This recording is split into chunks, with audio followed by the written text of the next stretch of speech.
Nós vamos continuar dentro da série e eu vou fazer um milagre com o discípulo mais amado dessa mesa. O discípulo que é muito citado e foi interessante que o pastor Cássio ele falou aqui que existem mesas que mudam o nosso futuro, né? Existem decisões, ofertas que mudam o nosso futuro. E essa mesa, ela mudou o futuro de todo mundo que estava ali. E hoje eu vou falar de um que teve o seu futuro transformado por causa dessa mesa. O tema da minha ministração é Judas, quando nós desprezamos a mesa. E é interessante que por mais que a gente tente ser maleável, todo culto de ceia, ele vai ser um culto onde nós vamos ser direcionados pela palavra de Deus em uma correção. Onde o Senhor vai nos direcionar a uma vida diferente, porque hoje não é um culto comum. Tá, eu estou acompanhando aqui, eu estou acompanhando. Fique em paz. Hoje não é um culto comum. Então o seu coração não tem que vir para cá, preso a outras coisas. Essa é a realidade. Porque o culto de ceia é o culto que nos lembra o propósito que nós temos com Deus. Não é com o pastor Cássio. Não é com Daniel, não é com o Ministério Corpo, é com Deus. E dentro desse compromisso, você tem que ter aliança com o pastor Cássio. Tem que ter uma aliança com Daniel e com o Ministério Corpo. E por causa disso, a aliança ela te exige algumas coisas. E nós vamos para o texto, eu quero ler João capítulo 12, a partir do verso 1. Porque como os irmãos sabem, eu não tenho muito tempo. Eu tenho 8 minutos. Ai, ai. E eu quero que o Espírito Santo fale o seu coração. Queridos, nós vamos ler João 12, mas eu vou citar alguns textos. Por quê? Porque essa mesma história de João 12, ela está em Mateus 26 e em Marcos 14. E eu vou precisar citar esse texto, porque aqui em João 12 vai mostrar o que aconteceu com Judas. Mas Marcos e Mateus mostram o que ele fez depois dessa mesa, que transformou, que trouxe a consequência sobre a vida dele. Diz assim, João capítulo 12, a partir do verso 1. 6 dias antes da Páscoa, Jesus chegou a Betânia, onde vivia Lázaro, a quem ressuscitara dos mortos. Ali prepararam uma mesa de jantar para Jesus. Marta servia enquanto Lázaro estava à mesa com ele. Então Maria pegou um frasco de nardo puro, que era um perfume caro, derramou sobre os pés de Jesus e enxugou-os com seus cabelos. E a casa encheu-se com a fragrância do perfume. Mas um dos seus discípulos, Judas Iscariotes, que mais tarde iria traí-lo, fez uma objeção. Por que este perfume não foi vendido e o dinheiro não foi dado aos pobres? Seriam 300 denários. Ele não falou isso por se interessar pelos pobres, mas porque era ladrão. Repita comigo, ele não falou isso por se interessar pelos pobres, mas porque era ladrão. Sendo responsável pelo dinheiro, sendo responsável pela bolsa de dinheiro, costumava tirar o que havia nela colocado. Respondeu então Jesus, deixe-a em paz. Guarde para o dia do meu sepultamento, pois os pobres vocês sempre terão consigo, mas a mim vocês nem sempre terão. Dentro disso eu quero falar com você, porque já há algumas semanas nós temos falado de alguns personagens dessa mesa. Nós falamos de Marta, falamos de Lázaro, falamos da revelação da mesa. E hoje eu quero apresentar a você mais um desses personagens, que é Judas, que nos representa nessa mesa. Muitos de nós questionamos a Judas e temos a visão de Judas como um traidor, só que hoje eu quero lembrar você que cada personagem nessa mesa, tirando Jesus, representa cada um de nós. Eles nos representam. E muitas vezes nós esquecemos disso, que nós também somos Judas na mesa. Do mesmo jeito que nós podemos ser Lázaro, do mesmo jeito que nós podemos ser Simão, do mesmo jeito que nós podemos ser Marta ou Maria, nós também podemos ser Judas. E eu quero dizer para você que dentro dessa mesa, sendo Judas, Muitas vezes nós podemos sentar na mesa e, como Judas, não percebemos e não entendemos o privilégio de estar nessa mesa. E por causa disso, acabamos deixando Jesus e a mesa dele. Não por causa do que Jesus fez, mas por causa do nosso ego. Como vocês viram no texto de João 12, nós não vemos o que acontece após o confronto de Jesus com Judas. Mas eu quero dizer para você que em Marcos, capítulo 14, a partir do verso 4, nós vamos ver a resposta de Judas depois disso.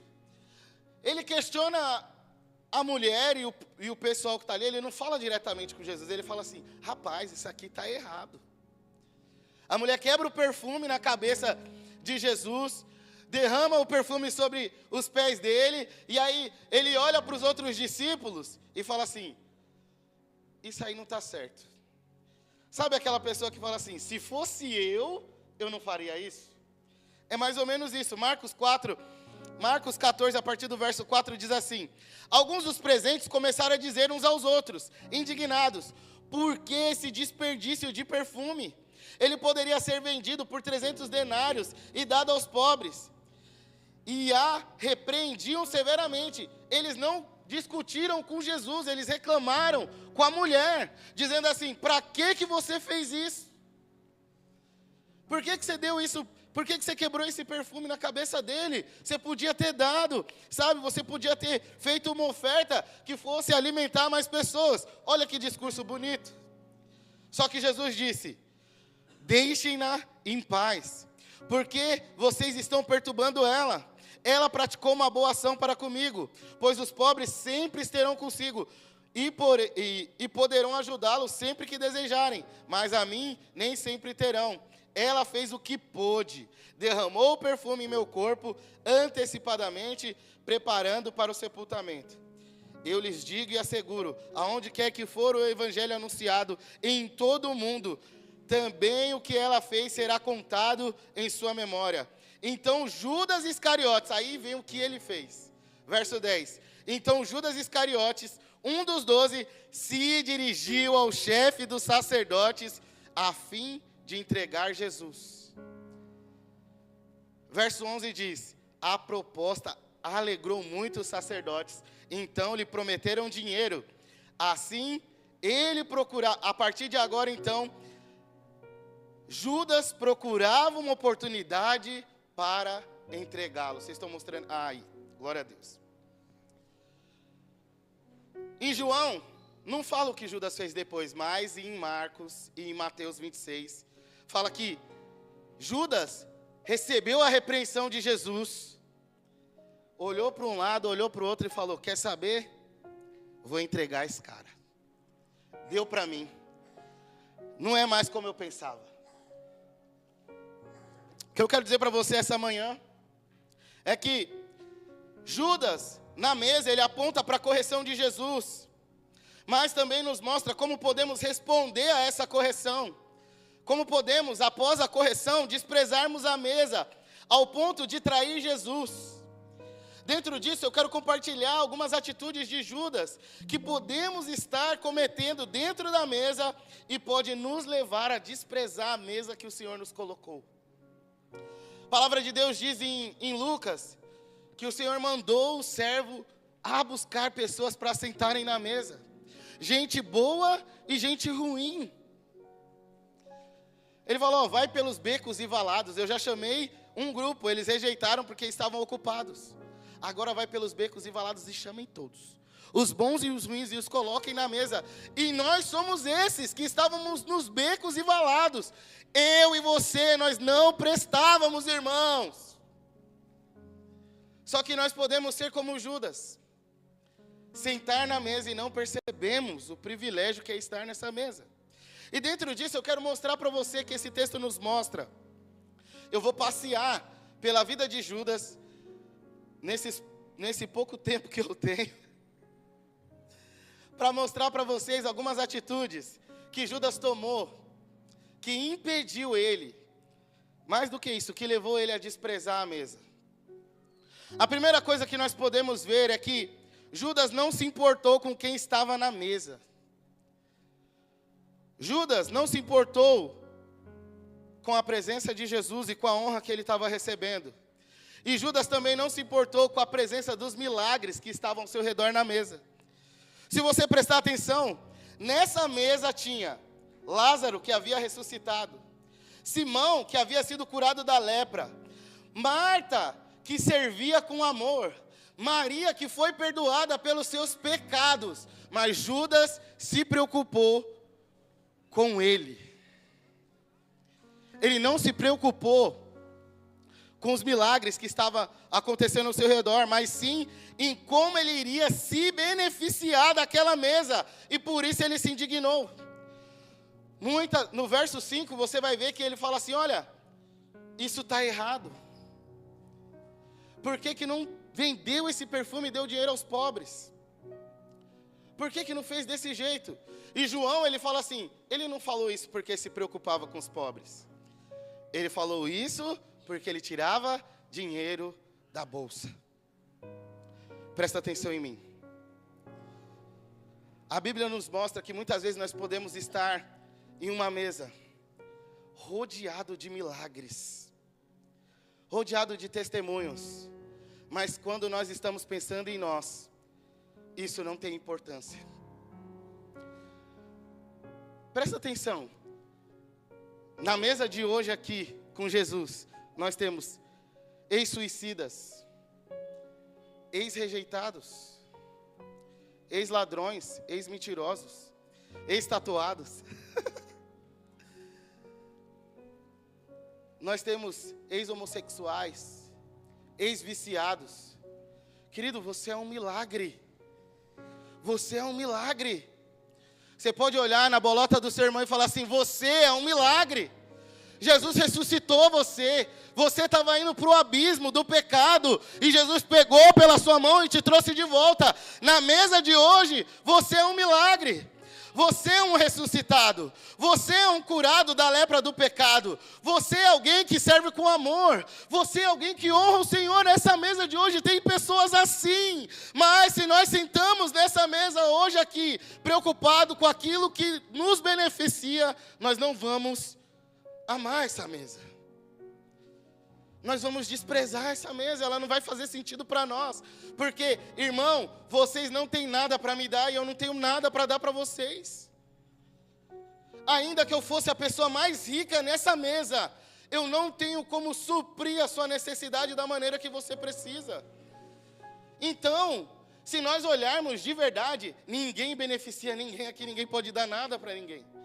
O que nos faz prosperar como igreja é a presença de Cristo, porque Ele gera amor, generosidade, e conforme nós vamos andando em unidade, aí aquele que tinha dívidas começa a aprender a administrar o dinheiro. Aquele que era preso no pecado começa a se libertar porque vê o testemunho dos irmãos. Aquele que vivia uma vida doída começa a ter paz porque vê o amor de Deus através da vida dos outros. Ah, queridos, por isso que hoje não é um culto comum, pastor. É um culto para nos lembrar que nós não fomos salvos para sermos beneficiados. Pelo contrário, Jesus ele diz, ei, você que quer vir após mim, negue-se a si mesmo, pegue a sua cruz e me siga.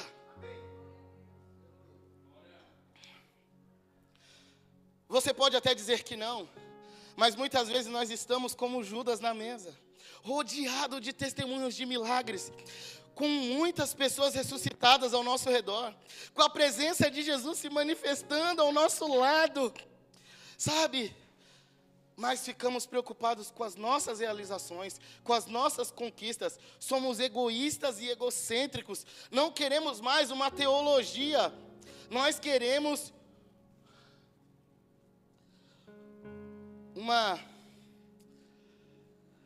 como que fala? Quando fala do homem, antropocentria. Nós queremos que o homem seja colocado no meio e não Cristo. Isso. Não queremos mais um cristocentrismo, mas um antropocentrismo. Nosso ego toma o lugar dos irmãos. Nossas vontades tomam o lugar dos irmãos. Eu quero dizer para você que Jesus, Ele nos chamou para servir. E Ele diz, aquele que quiser ser o primeiro, sirva a todos. Os irmãos, sirva a todos os irmãos. Amar o próximo, trazer liberdade ao cativo, anunciar o ano aceitável do Senhor. Foi para isso que o Senhor nos chamou. Querido, nós precisamos entender em nossa mente que não é a nossa justiça que prevalece, mas sim a justiça de Deus. Ainda que o nosso discurso ele seja lindo, se nós analisarmos muito bem, no final, nós estamos pensando em nós. Nós estamos olhando para nós e desejando que seja feito do nosso jeito. E quando nós pensamos assim, nós desprezamos a mesa, perde o valor. Perde o valor estar numa conexão. Perde o valor estar no M12. Queridos, nós fomos para a Revival, e eu estava conversando isso com o pastor Cássio. Eu vi o nosso futuro lá. Assim, a gente tem um potencial muito grande, irmãos. Sabe, a gente tem uma estrutura muito boa. A gente tem um aprendizado muito bom, um entendimento muito bom da palavra. A gente tem uma adoração no coração. Se a gente entender e trabalhar com unidade, é impossível de sermos parados. Sabe? E quantas vezes nós entramos no culto aqui, e sabe por que a palavra ela tem horário? Não só pela ordem e decência, mas pelo desespero da gente de ir embora. Essa é a verdade. Porque eu já participei de culto em assembleia que começava às 7 da noite e terminava às 11 horas da noite. E eu não reclamava. Mas se a gente acabar o culto hoje meio-dia, você vai sair daqui reclamando porque está com fome. Isso porque teve o café da manhã. E agora diz para mim, você está pensando nos irmãos ou você está pensando em você quando você sai daqui reclamando por causa do horário?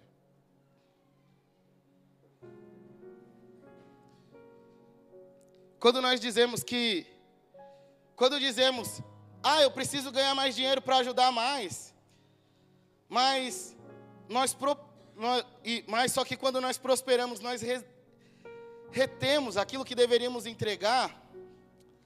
Quando dizemos a minha casa, eu quero uma casa melhor para poder receber os irmãos, mas aí você conquista a sua casa e não quer ser líder nem anfitrião. Quando você diz, olha, eu quero viver o ministério, mas você não ama estar com pessoas, não tem como você dizer que é discípulo de Jesus. Não tem como você dizer que você não está fazendo como Judas na mesa. Nós já começamos assim. Porque, pastor, não adianta eu falar assim, olha, eu quero ter um carro. E aí, quando tiver o irmão precisando de uma carona, eu falo assim, ó, Deus abençoe, fica aí. Eu tenho o meu carro. E o meu carro é meu. É para o meu usufruto. Lógico que tem irmãos que a gente vai dar carona e ele também não quer. E aí já não é um problema meu. É uma decisão da pessoa. Só que eu quero que você entenda algo. Se você decidiu ser discípulo de Jesus, entendeu o privilégio dessa mesa, você não vai viver de maneira individual. A Bíblia diz em Atos que eles tinham tudo em comum. Tudo em comum. Tudo em comum. Se um tinha 2 pratos e o outro não tinha nenhum, ele tirava um prato e dava para ele e falava, agora cada um tem um prato. Parece que é simples, mas hoje esse é o maior desafio da igreja, porque a igreja enriqueceu, e conforme a igreja enriquece, mais ela olha para si do que olha para os irmãos. Irmãos, nós começamos o ministério pobrinhos, feinhos e magrinhos. Rapaz, quando chega os aniversários que a gente vai ver as fotos, fala aí, Nayara. O Gui postou uma foto da Nayara que eu falei assim, misericórdia, Jesus. Nossa, não. Essa semana eu vou contar o que aconteceu no meu trabalho. Sexta-feira tem um tiozinho lá que eu adicionei ele no meu Facebook. Ele foi nas minhas fotos antigas. Ele chegou na hora do almoço e falou assim, alguém sabe quem é esse magrelo aqui? Aí ele falou assim, esse aqui é o Daniel.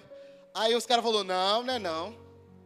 Não é possível não. Eu falei, não, antes de eu casar eu era magra. Eles falaram, antes de casar ou há uns 30 anos atrás? Você é casado só há 7 anos. E aí, eu chorei de rir e tal, brinquei. Eu falei assim, mano, a gente começou o ministério, só o pastor Cássio tinha carro. Só o pastor Cássio. Tudo a gente fazia ou a pé ou de ônibus. Irmão, você sabe o que é sair daqui para Mauá, pegando trem, metrô, ônibus, saindo de lá 11 horas e voltando de trem, metrô e ônibus, e sem reclamar, soltando fogos, vendo os mendigos, os ladrão, vindo falar com a gente e falando, onde estiver todos, ali estarei eu. Irmãos, vocês não estão entendendo. Era só loucura, cara, era só loucura. Roberto foi por encontro de ônibus lá em Santana. No meio do caminho o cara falou assim, ô, Suzano, ô, compra aqui o brigadeiro. Aí o Roberto, não, eu estou de boa, não estou com fome. Ele falou assim, você vai comprar o brigadeiro. Agora pensa, você está indo servir ao Senhor, cuidar dos irmãos, saiu do trabalho cansado. O cara fala, você vai comprar o brigadeiro. Ele falou, vou comprar o brigadeiro, toma aqui o meu dinheiro. Você está entendendo? Ele pagou para ir para o encontro. Ele pagou para servir. E ainda assim, ele foi convencido, para não dizer assaltado. Ele foi convencido a entregar mais.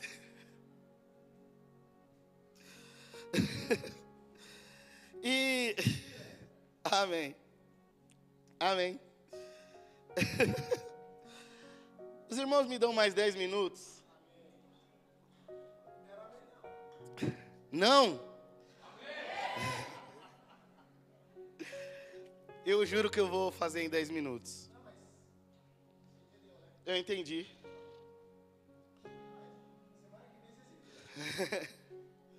Sim. Dentro disso, eu quero compartilhar com você que muitas vezes nós estamos desprezando a mesa justamente por isso, porque nós não entendemos, cara. Nós não entendemos o valor da mesa.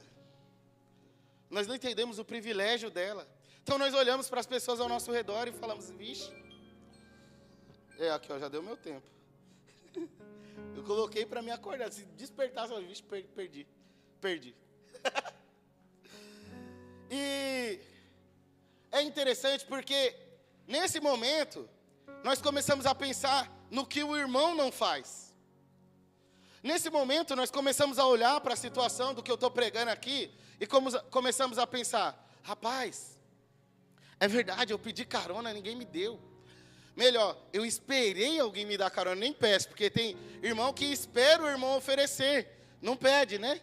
Então fala assim, nossa, eu esperei carona e ninguém me deu. Eu cheguei aqui, ninguém me cumprimentou. Cheguei aqui usando o celular e o pastor deu uma sarrabiada aí. Né? Tem gente que chega aqui, que chega nesse ponto, nesse primeiro ponto, e começa a olhar para a mesa e pensar nos irmãos. Falando assim, olha, eu vi o que o Daniel está fazendo naquele irmão, só que a Camila ministrou quarta-feira passada, irmãos. Eu sei que muitos não têm o costume de assistir a live da base. O que é um problema para você. Não é um problema para nós, porque a gente sabe quão precioso é isso. Mas eu quero indicar, escutem a palavra da Camila. Camila, parabéns, Camila. Nem sei onde a Camila está. Aleluia. Camila, parabéns. Faz anos que eu escuto a Camila pregar. A gente colocou ela para ministrar na base. Mas o pastor Marcelo chegou com uma unção diferente lá, irmãos. Quando essa mulher pegou o microfone, meu coração ardia de vontade de chorar enquanto ela falava. E aí eu estava preocupado com a mesa de som e querendo chorar. Ela estava tateando no lugar certo, pastor. Ela falou e sentiu, e eu senti aqui. Eu estava sentado na mesa e eu falava assim, meu Deus, como que eu vou escolher um louvor agora? Essa mulher tá voando. E ela falou, e eu quero compartilhar algo que ela falou. Ela falou assim, olha, Camila ministrou 1 Coríntios 11, falando sobre a mesa. E ela lembrou uma coisa que Paulo nos lembra todas as vezes que nós vamos ceiar. Examine-se o homem a si mesmo. E aí ela falou assim, só que nós precisamos entender que esse examine-se o homem a si mesmo não é para o dia da ceia. Examine-se o homem a si mesmo precisa ser feito todos os dias. Agora, olha para si e não para o seu irmão. E veja como que você está sentado na mesa.